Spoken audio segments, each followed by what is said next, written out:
Assalamualaikum warahmatullahi wabarakatuh.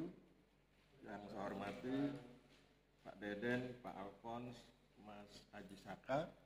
Hari ini atas rahmat Allah Subhanahu wa taala kita melaksanakan ujian skripsi. Sebelum kita mulai supaya lebih lancar kegiatannya, mari kita berdoa. Berdoa dipersilakan.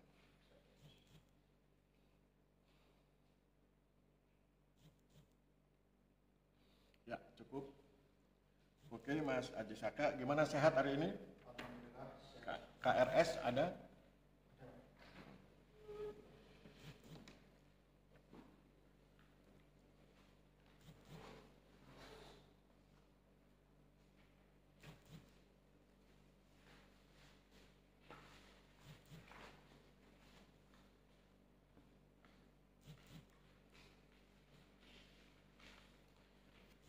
Oke, terima kasih.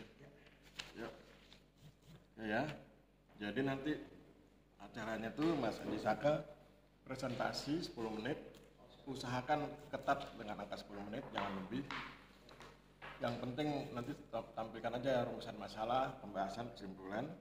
Kemudian sesudah itu nanti yang akan mengajukan pertanyaan duluan atau menguji adalah Pak Alphonse, kemudian Pak Deden, baru kemudian saya terakhir. Sampai demikian, saya persilakan Mas Haji Saka untuk presentasi. 10 menit ya? Oke, silakan. Terima kasih untuk waktu yang diberikan. Assalamualaikum warahmatullahi wabarakatuh. Waalaikumsalam warahmatullahi wabarakatuh. Seperti sampaikan pada ayat Allah yang Subhanahu wa taala Tuhan Yang Maha Esa, karena telah diberikan kesempatan berada di sini yang skripsi saya dengan judul penataan akses informasi digital mewujudkan keberdayaan masyarakat. Saya hormati Bapak Aristiano Nugroho, KPD HMSI, Bapak Dr. Raden Deden Misaleh SOS MSI, dan Bapak Alphonse KPDH SKMK. Yang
Waalaikumsalam warahmatullahi wabarakatuh.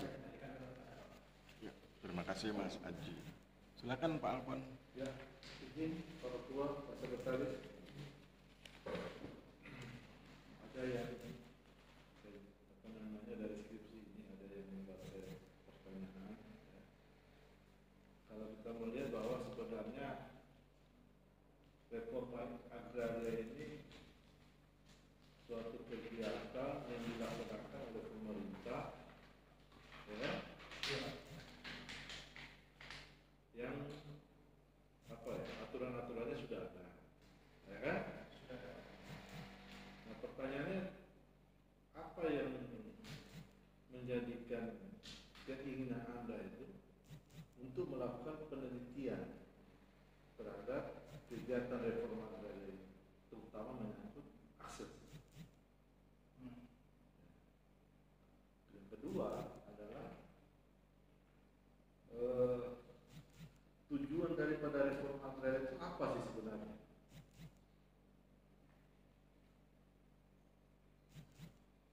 Yang ketiga apa ya?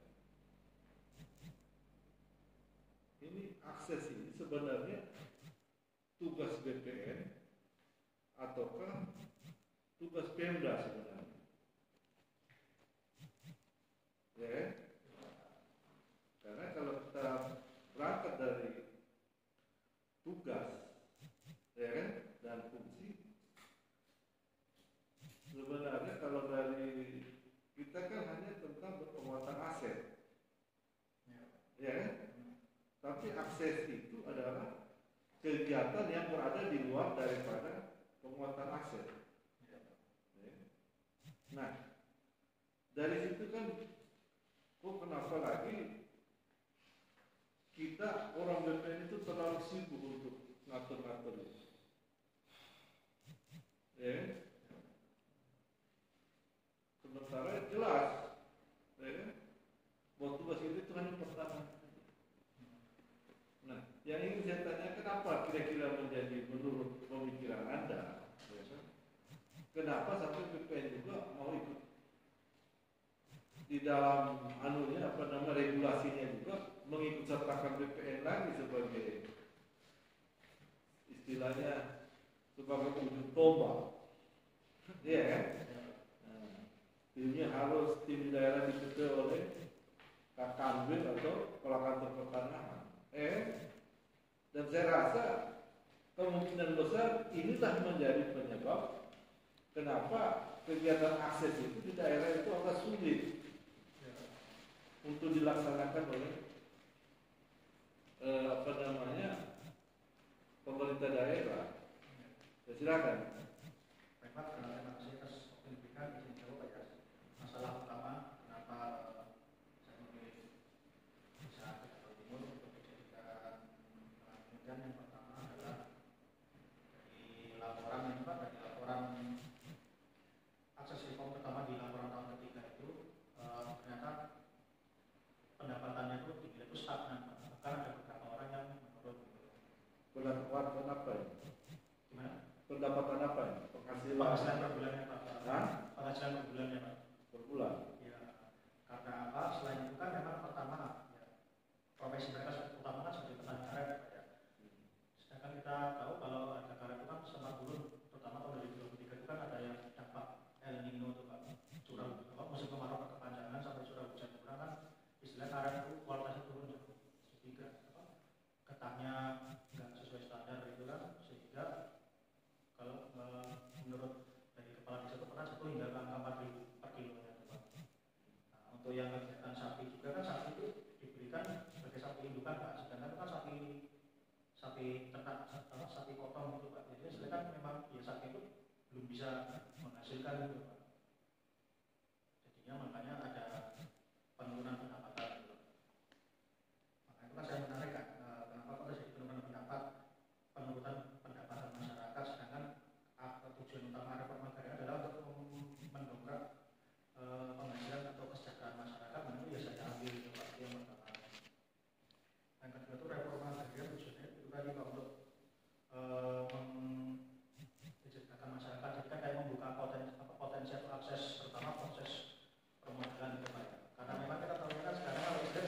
kan ya terutama pas pidatonya Bapak Presiden itu kan sambil bagi-bagi sertifikat itu kan usahakan sertifikat tidak nganggur, jadi harus bisa diputar lagi, makanya monggo disekolahkan gitu supaya ada bisa dapat dijadikan agunan, jadi dapat modal untuk kegiatan yang produktif gitu Pak. Nah, maka itu berkaitan tadi reforma agraria, kenapa kok dikembalikan ke kantor pertanahan?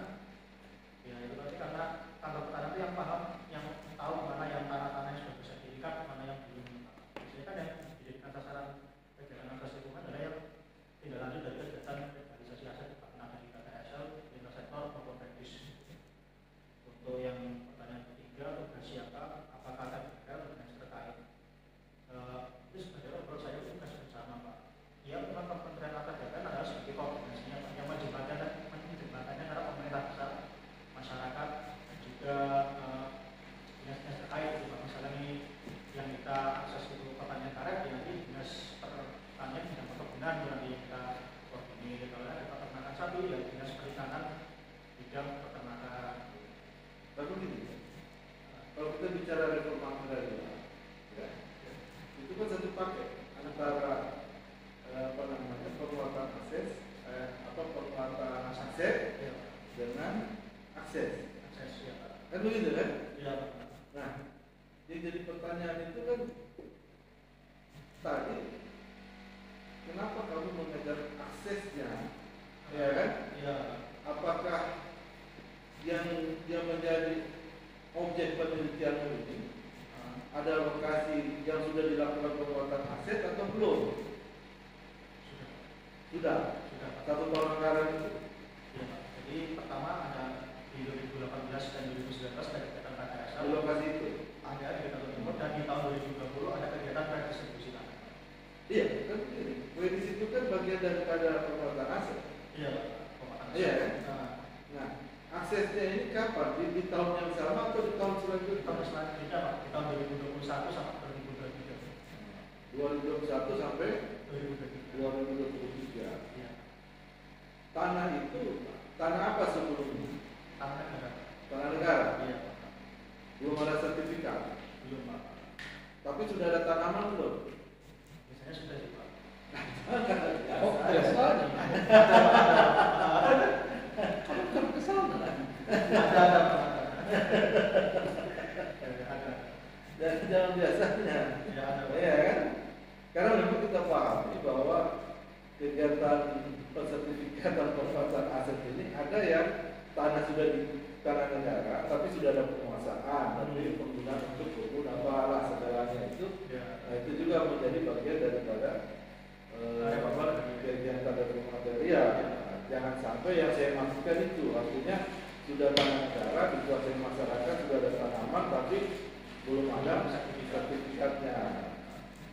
Terus fungsi aksesnya itu di mana itu? Karena kan sudah katanya sudah memelihara sapi, ya kan? Ya. Kemudian sudah getah karet. Nah, kegiatan aksesnya itu di mana di situ? Kegiatan aksesnya itu Ya.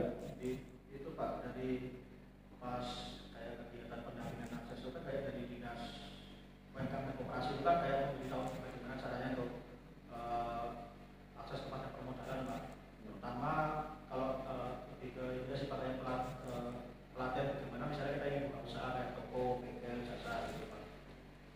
Nah terus kalau akses lain itu kan akses kan memang selain akses dari berupa uang, ada yang akses non uang ya Pak. Dan salah satunya itu tadi dari kegiatan akses ini kan didatangkan kayak dinas peternakan itu Pak. Peternakan, dan setelah ada akses lingkungan itu ada keberlanjutannya di mana jadi setiap 3 bulan itu desa itu rutin secara inisiatif mendatangkan dokter hewan gitu Pak. Dokter hewan dari dinas peternakan untuk melakukan pemeriksaan di tanaman sapi, di peternakan sapinya itu Pak. Apakah ada penyakit atau tidak? Nah, itu juga memberikan rutin vitamin, kawin suntik salah satunya itu. Bahkan nggak harus 3 bulan, 1 bulan pun jika ada keadaan yang darurat mendesak itu mereka sepi Pak. Jadi desa itu memfasilitasi setelah akses lingkungan itu. Berarti ada fasilitasi. Iya, dari dinas terkait ya. Iya Pak. Nah, hasilnya di mana? Pada saat kamu penelitian, kan kamu penelitian di 2024. Iya Pak. Proyeknya ini kan di kegiatan 2021 dan 2023. Iya. Ada Ada perubahan kemudian Ada Pak. dari akses itu. Ada sih Pak. Ya bisa saya lihat dari observasi ya sapinya itu sehat, gitu, Pak. Sudah di kandang itu kandang sesuai standar yang diinginkan oleh dinas peternakan itu Pak. Kan memang ada sebagian kayak di itu ada sebagian yang sapinya dibiarkan gitu, Pak. Sapi yang memang apa-apa kadarnya gitu Pak. Maksudnya kandang itu nggak standar gitu Pak. Nah, tapi yang untuk yang ikuti dengan atasnya memang harus kandangnya standar. Kenapa? Karena memang dari dinas peternakan itu mengharuskan seperti itu Pak. Jadi peraturan kalau memang mau dikasih bantuan memang harus kandangnya standar. Pertanyaan, rem akses itu bertujuan untuk kebaikan diri atau memperbaiki kesejahteraan? Memperbaiki kesejahteraan. Ya kan? Nah, kamu lihat bagaimana kesejahteraan Kalau dari masyarakat setelah akses itu? Kamu dari itu belum begitu terasa juga. Hah? Belum begitu terasa. Karena Belum memang begitu terasa. iya, karena kegiatannya juga kan belum ada setahun jarak. Kan kamu 2021, 2023, Iya. 2 tahun loh. Nah, Oh, nggak salah. Iya kan?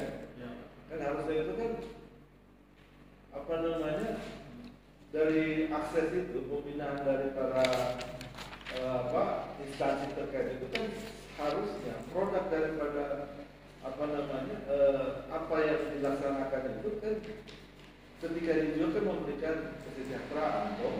ya, Pak.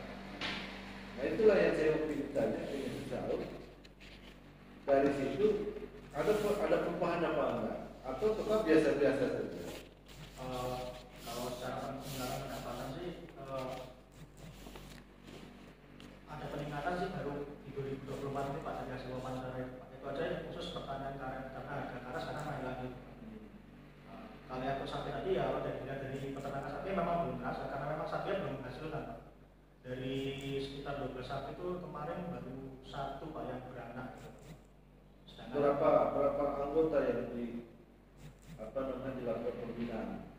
1 orang kan atau banyak orang? ya kalau dari desa kemarin ada di tahun 2023 itu ada 12 ekor sapi, sedangkan ada penambahan 12 ekor lagi per Mei 2024 total 24 ekor sapi Pak. Tadi 24 orang masyarakat. Kelompok tani itu bukan? Iya Pak. Kelompok tani. Dan dari 24 itu baru 1 sapi Pak yang beranak. Terima kasih Pak. Ya, Terima kasih. Oke, terima kasih Pak Alfon. Silakan Pak Deden. Saya nanya apa ya?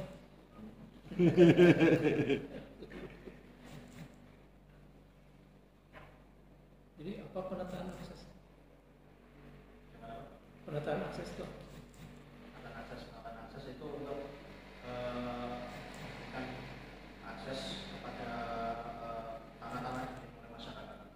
Memberikan Akses atau fasilitas pada membuka akses kepada masyarakat penataan penataan itu membuka akses kepada tanah-tanah kepada tanah-tanah atau kepada para pemilik tanah? kepada pemilik tanah. Pemilik tanah. Jadi penataan akses itu adalah membuka akses kepada para pemilik tanah. Untuk apa? Untuk itu Pak, mewujudkan kesejahteraan masyarakat. Untuk kesejahteraan masyarakat. Memang kalau tidak ditata, masyarakat tidak akan sejahtera. Bisa untuk meningkatkan kesejahteraan masyarakat. Jadi kalau sudah penataan aset, masyarakat itu tidak akan sejahtera kalau tidak diikuti penataan akses. Gitu. Lebih baik akan untuk lebih baik jika diikuti dengan penataan akses akan bisa meningkatkan kesejahteraan masyarakat. Akan lebih baik, meningkatnya akan lebih tinggi. Gitu ya. Iya, itu yang kita ciptakan Pak.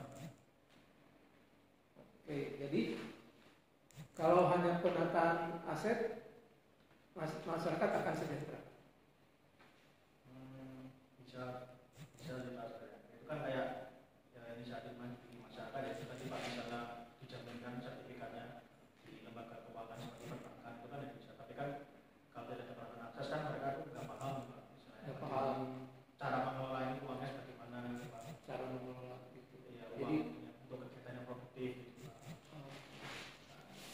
Jadi program apa ya ATM BPN itu mendorong masyarakat untuk pinjam duit ke bank, gitu ya, gitu kan? Itulah seluruh penyuluhan kan isinya begitu. Ya, Bapak Ibu sekarang sudah punya sertifikat, agunkanlah sertifikat itu ke bank, gitu ya. Terus agar tidak disalahgunakan, ditata nih aksesnya, gitu ya. Begitu. Jadi wajib mengagunkan sertifikat itu ke bank. Bisa sih Pak. Itu kan sebenarnya kayak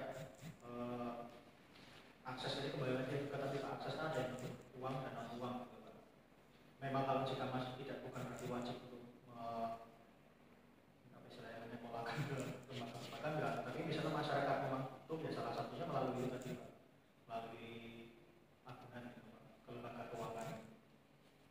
Kalau misalnya masyarakat dari segi keuangan mungkin tidak butuh, tapi mungkin dari non keuangan misalnya kayak fasilitasi tadi Pak, misalnya pengetahuan bagaimana cara bertani, atau mungkin kayak butuh bantuan bibit, pupuk dan sebagainya, termasuk bantuan sapi gitu kan, istilahnya kan ya tidak harus untuk mengagunkan sertifikatnya. Kalau saya butuh uang, bagaimana tindakan Kakak pertama? Ya tadi Pak, salah satunya itu untuk memberikan sertifikatnya untuk diagunkan ke perbankan. Itu tindakannya kayak gimana? Tindakannya kayak gimana? Ya melalui penyuluhan. Pak, Bu, agunkanlah sertifikat kalau butuh duit, gitu ya. Dalam rangka pengembangan. Tapi kalau saya butuh sapi, apa yang dilakukan Kakak pertama? Ya tadi Pak, dari kegiatan pemetaan sosial bisa didapat kalau yang masyarakat butuh sapi, ya, dikondisikan dengan desa, dikondisikan dengan Dikondisikan tuh kayak gimana? ya itu Pak, melalui rapat koordinasi tadi Pak. Terus Dari rapat koordinasi ini misalnya badan apa yang bisa memfasilitasi sapi, ya salah satunya dinas peternakan dan dinas peternakan tadi Pak. Tapi sebenarnya sapinya tadi kan dari desa, mungkin memang dari desa, dari dana ketahanan desa. Terus dinas peternakan apa? Tadi Pak Dokter Dewan tadi Pak, yang rutin 3 bulan sekali kayak pemantauan rutin, pemeriksaan rutin kesehatan sapi, kandangnya gimana. Itu bukannya tugas dinas peternakan? Iya, dinas peternakan Pak. Ada dokter dewannya Pak, dinas peternakan. Iya, tugas sehari-hari dinas peternakan kan begitu. Gimana Pak? Tugas sehari-hari dinas peternakan kan begitu. Iya Pak. Dia itu melaksanakan tugas itu berarti sudah termasuk penataan akses. Gimana Pak? Dia melaksanakan misalkan kasih penyuluhan, kandangnya harus bersih, harus dikasih vitamin, harus misalkan sapi itu agar gemuk harus dikasih makan ini. Itu termasuk kegiatan penataan akses. Iya Pak. Bukan kegiatan rutin dinas peternakan.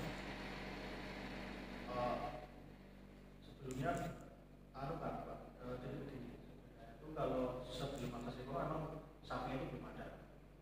Nah setelah ada pengadaan sapi tadi, baru mereka itu datang. Kenapa bisa datang? Ya, setelah tadi Pak ada kegiatan akses lingkungan. Bagaimana caranya? Melalui rapat koordinasi tadi Pak. Melalui rapat koordinasi. Terus pendampingan akses dan seterusnya.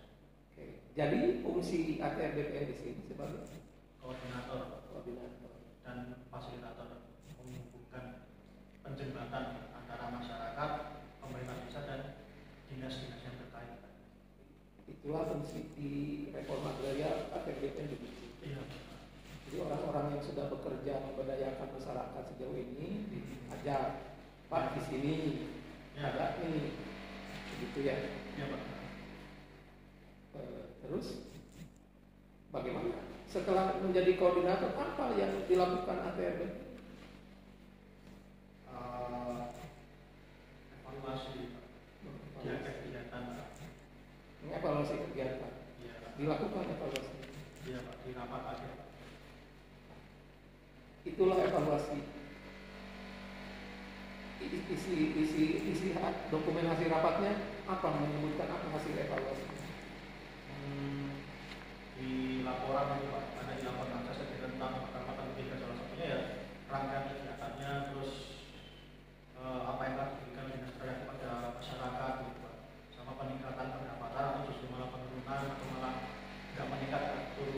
gitu. Beda sama kan kamu itu tadi tujuannya kan mengevaluasi penataan akses. Sama nggak evaluasi yang kamu lakukan dengan evaluasi yang dilakukan ATB?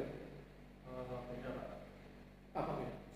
Bedanya salah satunya ya Pak, di laporan memang nggak ditulis lagi Pak. Kenapa kok di tahun pertama kok yang pertama ya tidak ada dinas peternakan gitu Pak. Sedangkan di tahun ketiga ada itu kan saya kan nggak nyambung. Nah ternyata tidak ada kegiatan prasurvei. Prasurvei kan harusnya kan pas desa tadi itu pas kantor di mana apa pembagian sertifikatnya setelah bisa lah secara informal itu menanyakan apa yang diinginkan masyarakat. Jadi sebelum pemetaan survei lah, sebelum ada pemetaan besar ada prasurvei. Itu evaluasi dari kantor pertanahan. Enggak dari saya Pak, dari wawancara. Soalnya di laporan enggak. Kalau evaluasi yang dimaksud tadi yang di rapat koordinasi itu kayak gimana? Ya, itu nanti Pak Paling kan kita telah pelaksanaan dan sebagainya. Yang akhir berapa gitu Pak? Tidak ketahuan. Jadi kantor pertanahan tidak ketahuan, tidak tahu bahwa pekerjaan yang sudah dilakukannya beres atau tidak tahu. Enggak sih Pak, paling kayak ketahuan sih Pak. Jadi kan dari awal kan target 300 kakak di tahun pertama, tapi sampai kegiatan pendampingan itu kan ternyata 57 orang. Oke, dan di tahun ketiga itu kan ada rapat koordinasi menetapkan target 57 kakak, tapi ternyata sampai kegiatan yang menerima akses sampai terakhir itu ternyata 28 orang gitu Pak. Kalau di laporan sih, di laporan paling cuma dibahas karena kurangnya koordinasi, kurang komunikasi. Sedangkan kalau yang saya wawancarai di masyarakat ya, masyarakat itu sebenarnya kecewa pertama karena pas kegiatan pemiluan itu mereka teori, sebenarnya kebutuhan masyarakat bukan teori, mereka sudah paham bagaimana cara budidaya tanaman karet itu kan Pak. Mereka tuh butuhnya tuh ya fasilitas itu Pak, pupuk Pak pertama. Pupuk kan seperti kita tahu kan sekarang mahal kan. Terus yang kedua pernah ada bantuan dari dinas pertanian seperti bibit, ternyata pas bibitnya ditanam di desa Kedaton Timur itu nggak cocok gitu, malah nggak tumbuh. Ada yang nggak tumbuh, ada yang tumbuh tapi lambat gitu Pak. Bahkan nggak sebagus dari bibit yang masyarakat cari sendiri. Nah itu salah satunya kenapa masyarakat kayak jenuh gitu Pak. Ya juga dinas pertanian itu kayak apa yang diharapkan masyarakat tuh nggak suka gitu. Berarti evaluasi yang dilakukan oleh kantor pertanahan tidak lapis lagi. Kurang detail gitu, kurang mendalam. Kurang detail. Ya. Kurang mendalam. Kenapa? Kenapa bisa begitu? Ya, itu karena mungkin ya sebenarnya kan ya kerja cepat itu lah Pak, disuruh kerja cepat gitu, jadi mungkin laporan tidak. Cepatan mana sama kamu mengevaluasi hanya 2 minggu orang kantor pertanahan 6 bulan cepat mana? Kamu seminggu kurang di lapangan nanti mengevaluasi bagaimana? Cepatnya. Itu bagaimana? Jawabannya. Iya, kantor pertanahan tidak bagus mengevaluasinya. Apa kurang yang menurut kamu? Terlalu cepat?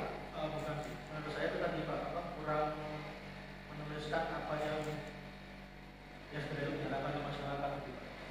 Kurang gimana coba? Kantor pertanahan punya ahli pemetaan sosialnya berapa orang? 6 orang. 6 orang. Kamu mau kerja sendirian seminggu sudah bisa mengevaluasi bagaimana caranya? Bedanya di mana? Iya, bedanya di mana? Ya, lagi Pak yang jadi kan karena saya kan wawancara langsung ke masyarakat Pak. Oh, orang kantor pertanahan tidak wawancara. Ya mereka wawancara pas pemetaan sosial lagi Pak. Pas pelaksanaan kegiatan saya kan wawancara itu setelah kegiatan penataan akses itu selesai Pak. Nah terus penataan akses sosial itu gimana saya cerita kepada wawancara masyarakat sebenarnya dari penataan akses ini sudah disampaikan apa dulu gitu, keinginan masyarakat gitu Pak. Itu tadi yang saya dapatkan. Kalau ini kamu mengevaluasi menggunakan cara evaluasi siapa? Ya. Kamu mengevaluasi penataan akses menggunakan cara evaluasi siapa? Maksudnya evaluasi siapa? Kamu kan mengevaluasi nih, mengevaluasi penataan akses Ya. menggunakan cara siapa? Wawancara kepada masyarakat. Oke. Kepada dinasnya itu Pak. Kan ada caranya mengevaluasi itu, banyak caranya. Ya. Cara siapa?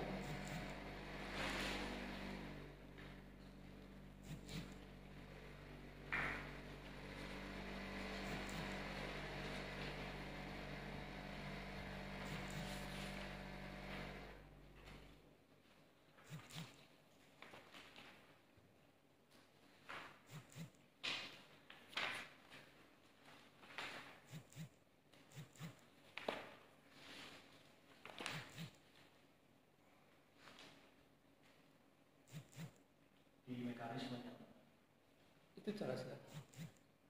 Maksudnya? Cara siapa? Cara saya. Oke. Oke ya. Setiap kegiatan sama di hambatan yang mungkin ditemui di setiap kegiatan. Oke. Siap. Lanjut berarti. Kalau pemberdayaan masyarakat itu apa? Pemberdayaan masyarakat itu adalah upaya untuk membangkitkan kemandirian masyarakat, Pak. Membangkitkan Kemandirian masyarakat. tadinya masih tidur, bangkitkan.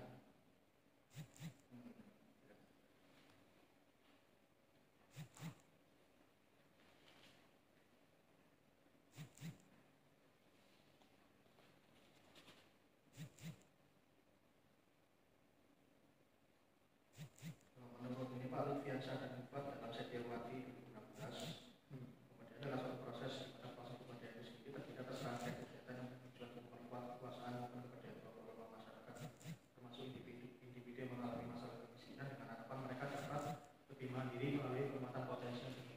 Penguatan potensi. Nah, coba itu dibacakan ke posisi ini. Itu. Konsep itu dibaca untuk kondisi lokasi kamu. Tadi apa pemberdayaan masyarakat itu? Jadi untuk memperkuat kemampuan kelompok lemah dan masyarakat, termasuk individu yang mengalami masalah kemiskinan dengan harapan mereka lebih mandiri melalui penguatan potensi. Potensinya mungkin Jadi kelompok lemahnya siapa di situ? masyarakat, Pak. Iya, siapa masyarakat? Masyarakat bisa katakan 300 kakak dari Pak. Itu lemah. Dari apa kita melihatnya lemah? Jadi lemah karena pendapatan mereka tuh yang stagnan, Pak, ada di hasil pemetaan sosial. Oke. Terus, kalau kita di dalam konsep pemberdayaan masyarakat itu, Ya, penguatan potensi yang dimiliki. Nah, itu apa? Potensinya mungkin itu Pak, potensi ini di sini yaitu tadi Pak, peternakan sapi, Pak. Jadi memang masyarakat itu ingin pendapat punya profesi sampingan, Pak. Itulah potensi yang didapat setelah pemetaan sosial. Ya, Pak. Jadi memang mungkin masyarakat sebagai petani karena pada mereka juga ingin bisa beternak sapi, Pak. Kenapa ingin beternak sapi? Ya sepertinya memang desa Kedaton Timur kan itu masih banyak kayak wilayah yang masih hutan, gitu kan, Pak. Jadi istilahnya gampang lah mencari pakan ternaknya itu apa ya, masyarakat. Dikasihlah sapi. Dari desa, gitu, Pak.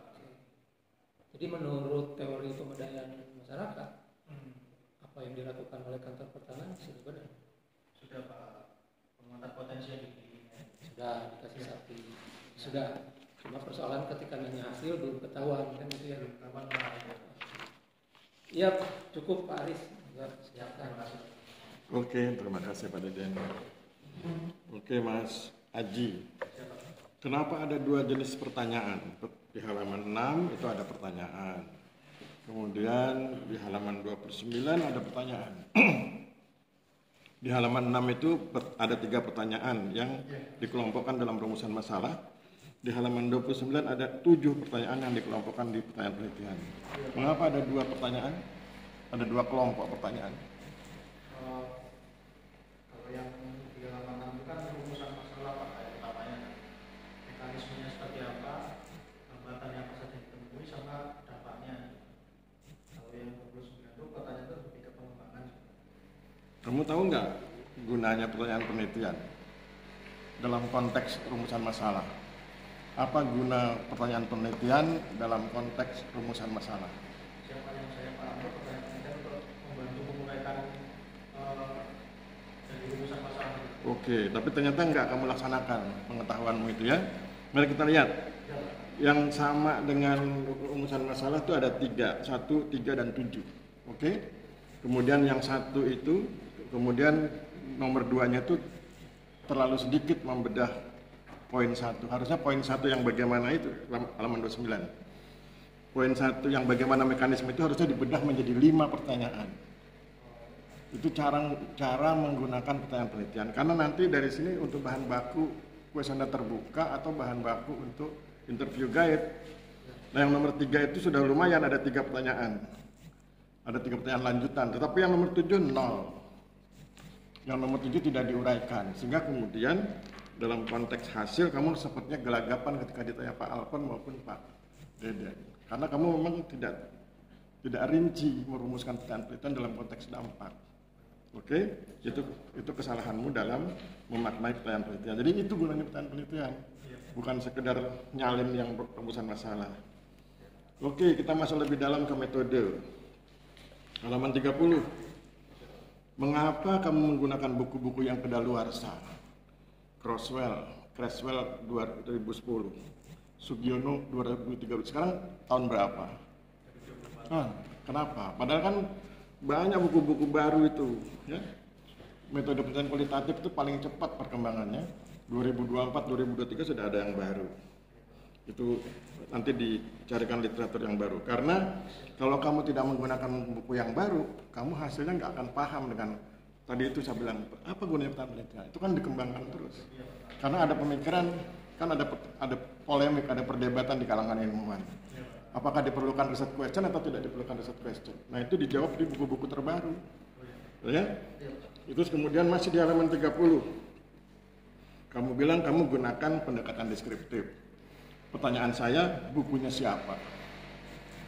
Sama seperti tadi Pak Deden tanya, kamu katanya evaluasi, pakai bukunya siapa? Evaluasi. Jangan pakai bukumu, kan kamu belum berhak. Nah sekarang deskriptif pakai bukunya siapa? Belum ada tuh? Oke. Cari literaturnya, karena kamu nggak boleh ngarang-ngarang sendiri. Kamu belum dianggap sebagai ahli, ya. Oke, halaman 31. Halaman 31 itu huruf C, penetapan dan jumlah informan. Saya baca bolak-balik nggak ketemu tuh jumlah informanmu berapa. Sebetulnya berapa jumlah informannya? Padahal judulnya udah keren tuh, penetapan dan jumlah informan. Saya cari mana jumlah informannya. Itu Pak yang 6 orang itu, Pak.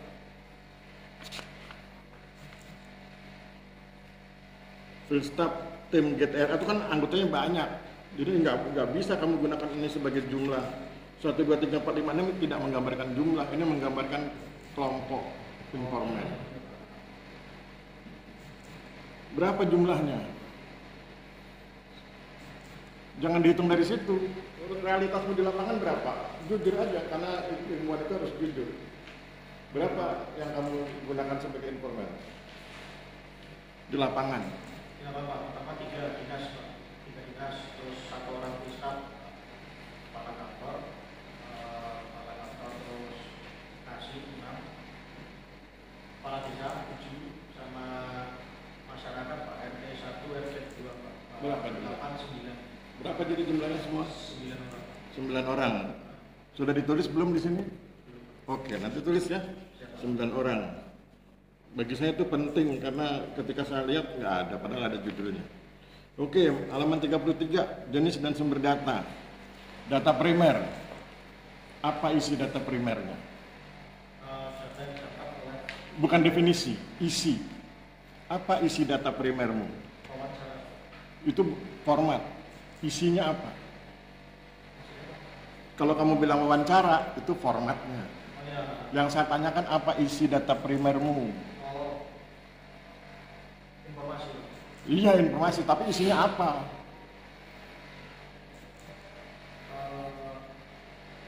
Informasi yang disampaikan oleh masyarakat. Itu format, saya bilang. Isinya apa? Isi data primermu itu apa? Kan itu nanti yang mau dianalisis. Nah, isinya apa? Belum. Harusnya isi data primermu itu diuraikan dari pertanyaan penelitianmu tadi itu. Tapi caranya pertanyaan penelitiannya harus detail. Jadi pertama kan ada 3 itu, 3 rumusan masalah. 3 rumusan masalah dibedah jadi pertanyaan penelitian jadi 15.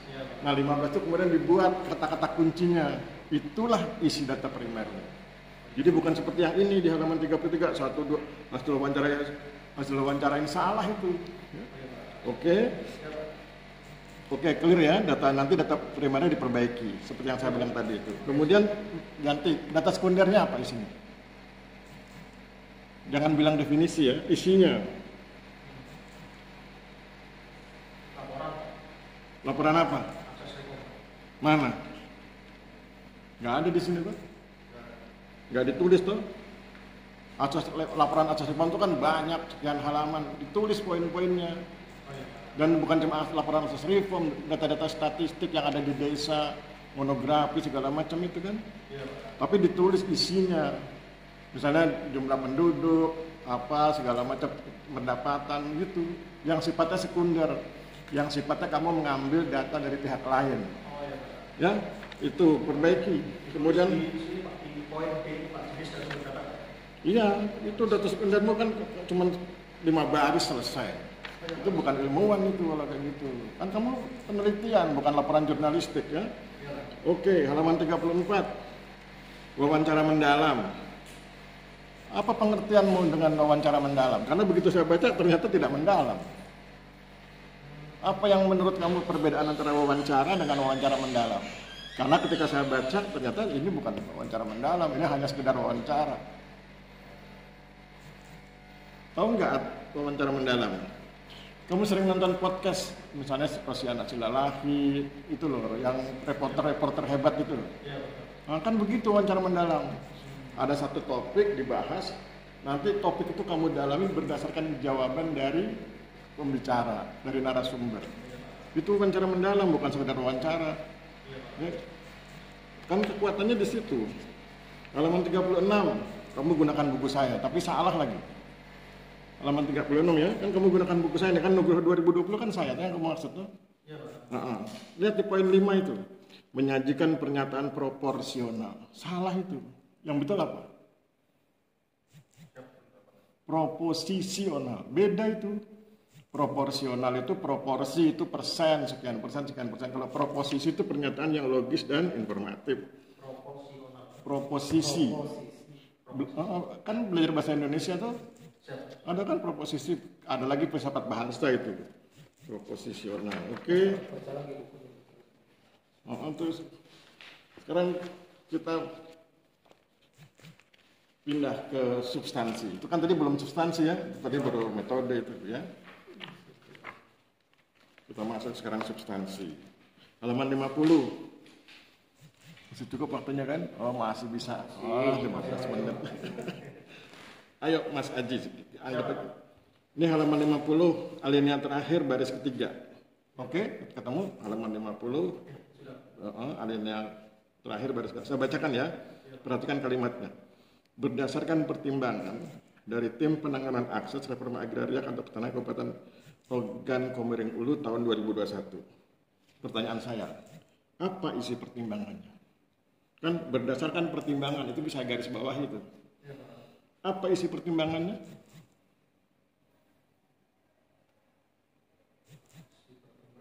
Kan kamu bilang berdasarkan pertimbangan, saya tarik pertimbangannya nggak ada.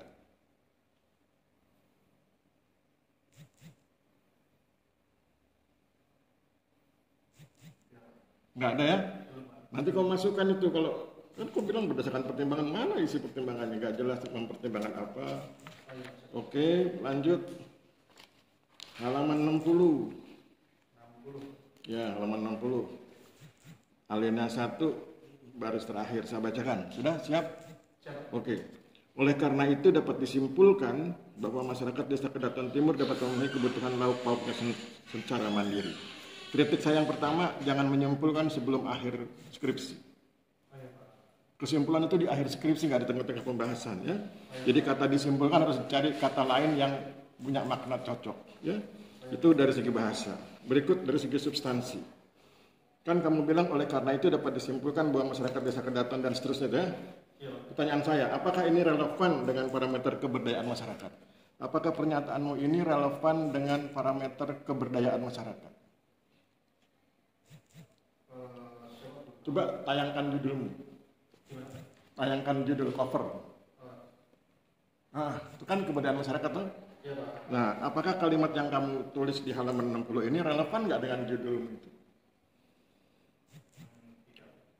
Enggak. Kalau enggak, yang salah judulnya atau isinya? Isi. Jadi judulnya menjadi penting. Oke, kalau judulnya penting, pertanyaan saya, apa parameter keberdayaan masyarakat?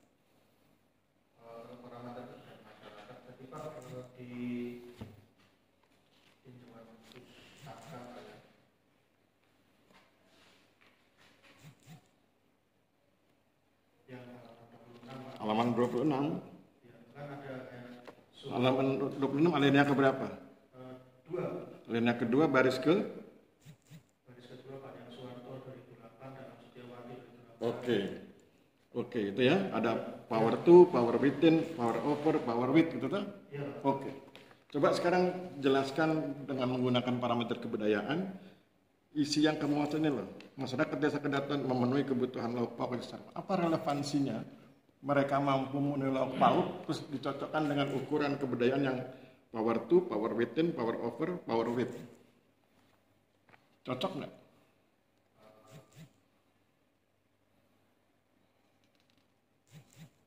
Mulai dari power within dulu, itu yang paling dasar. Mereka mampu memenuhi kebutuhan lauk pauknya secara mandiri. Oke, itu power within-nya gimana?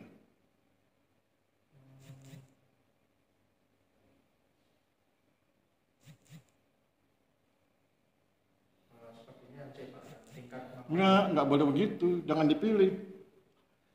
Omonganmu ini bahwa mereka mampu memenuhi kebutuhan lauk pauk secara mandiri itu harus dijadikan dasar untuk menguji tentang keberdayaan. Ya. Keberdayaan itu ada 4 unsurnya, power within, power to, power over, power with. Ya. Nah sekarang tunjukkan kita satu-satu mulainya nih.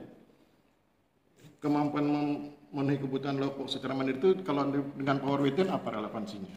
Nanti terus power within, power to, power over, power with. Nah, power within itu apa artinya?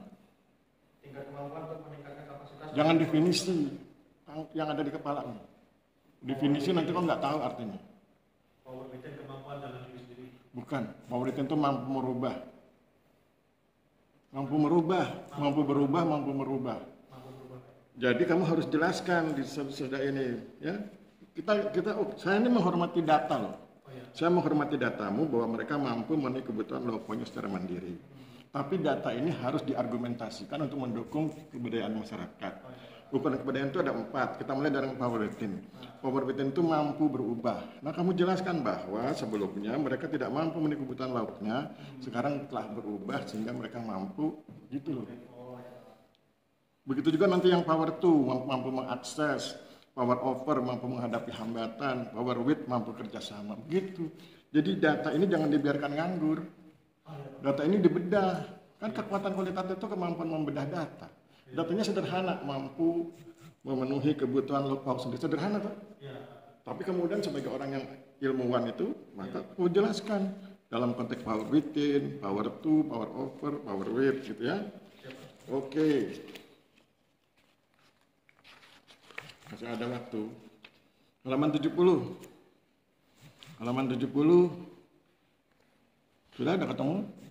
Di alinea di bawahnya kutipan itu.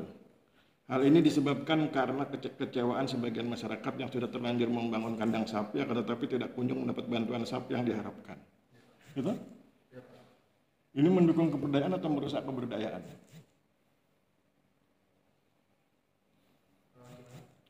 Saya ulang kalimatnya ya. Ini kan tulisanmu nih ya. Hal ini disebabkan karena kekecewaan sebagian masyarakat yang sudah terlanjur membangun kandang sapi, akan tetapi tidak kunjung mendapat bantuan sapi yang diharapkan. Pertanyaan saya, ini mendukung keberdayaan atau merusak keberdayaan? Merusak. Alasannya? Karena itu masyarakat jadi tidak antusias mengikuti kegiatan. Jangan gunakan kata antusias, gunakan yang tadi, yang power with, power within, power to, power over gitu. Kan kamu judulnya keberdayaan, itu instrumennya. Oke, gunakan itu sebagai instrumen, tunjukkan bahwa hal seperti ini nggak bisa terjadi, nggak boleh terjadi. Ya, oke. Terakhir, halaman 81. Halaman 81 saya bacakan datamu ya. Jadi saya berusaha menghormati data yang kamu kumpulkan. Kan kamu siapa yang mengumpulkan data tuh? Saya bacakan ya, alinea 1 baris terakhir. Selanjutnya di bidang pengembangan produk, 50 KK membutuhkan pendampingan pada pemasaran secara offline, sedangkan 7 KK memerlukan pendampingan pada pemasaran secara online. Pertanyaan saya, mengapa demikian? Bisa nggak kamu menjelaskan mengapa demikian? Harus bisa. Iya, tapi harus bisa. Masa nggak bisa jelaskan? Kan kau bisa wawancarai. Kau telepon ini, kan bisa pakai telepon. Telepon nggak ada kata nggak bisa. Kan ingat rumus ospek, tidak ada kata tidak bisa, tidak ada kata tidak mau, tidak ada kata tidak tahu. Tuh. Sarjana pertanian tuh begitu. ya, kotil pun, ya. Jangan lupa karena metode umum kan metode penilaian kualitatif. Kualitatif itu angka itu harus dijelaskan, nggak cuma sekedar angka berhenti di situ. Nggak puas cuma 50 dan 7. Apa maksudnya 50? Apa maksudnya 7? Itu ya. Oke, Mas Aji, saya pikir cukup. Silakan keluar sebentar, kami bertiga mau.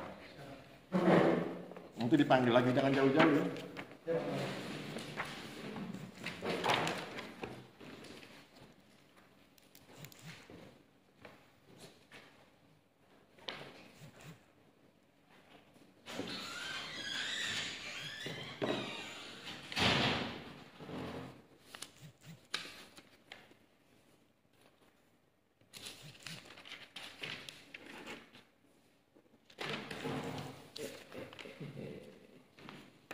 Yuk kita mainkan di sistem. Mana?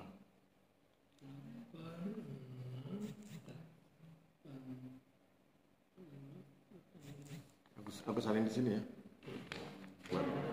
Biar Pak Pardal senang.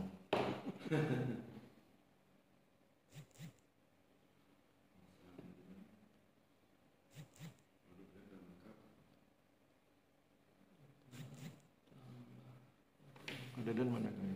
Ini ya? Ini Pak Deden. Ada tangan Pak Alfon. Pak Deden 85.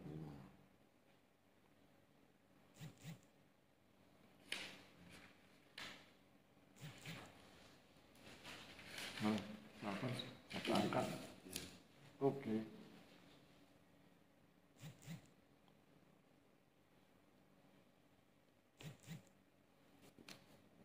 Sudah? Berapa nilai akhir 85,33. rata-rata ini? Oh, sudah itu aja. Ini yang bawah berarti 84,17. Ini kan nilai akhirnya. Ya, 84.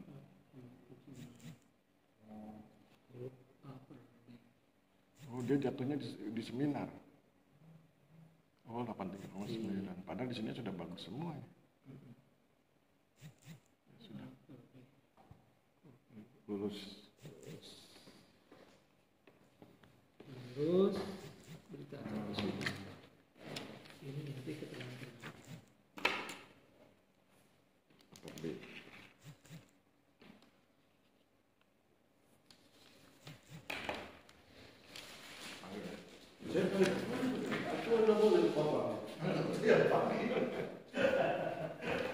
Sorry.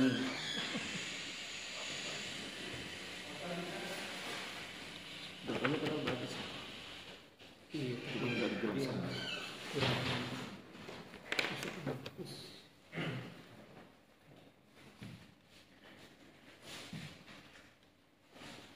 Oke, silakan duduk, Mas Haji.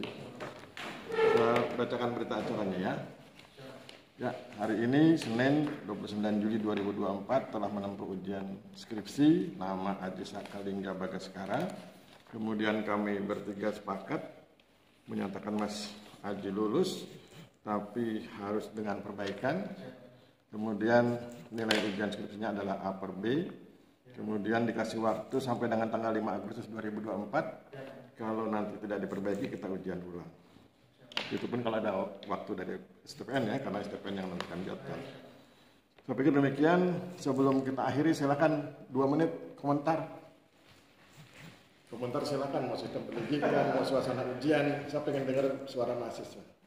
Oke, terima kasih atas waktu yang diberikan. Saya senang sekali telah melaksanakan sidang ya, sebagai puncak. Kalau saya menyebut sidang sebagai akhir pertemuan tidak, karena istilahnya kan kalau di kita biar Islam itu lain itu sampai berjalan.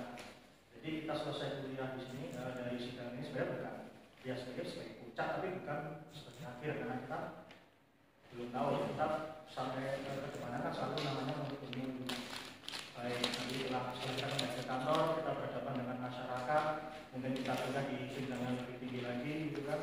Istilahnya mungkin pesan dari saya itu penuntutan ilmu itu kapanpun, dimanapun, dan jangan pernah meremehkan siapapun yang memberikan kita ilmu. Ilmu itu harus dua arah, tidak kita memberikan ilmu kepada orang memberikan kita, tapi harus didiskusikan, dikomunikasikan. Nah, dari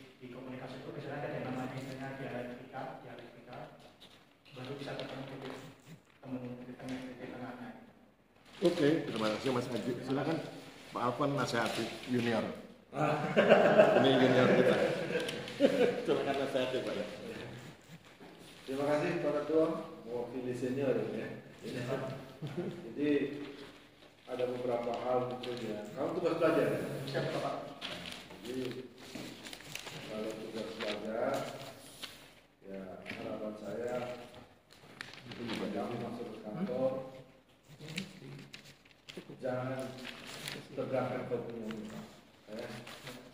Menunduklah sedikit, ya. Karena di kantor itu ketika kita pertama kali masuk, pasti banyak orang yang akan melihat sini, ya kan? Ya Pak. Ada juga yang senang, ya kan? Jadi kita harus lebih banyak menunggu, ya.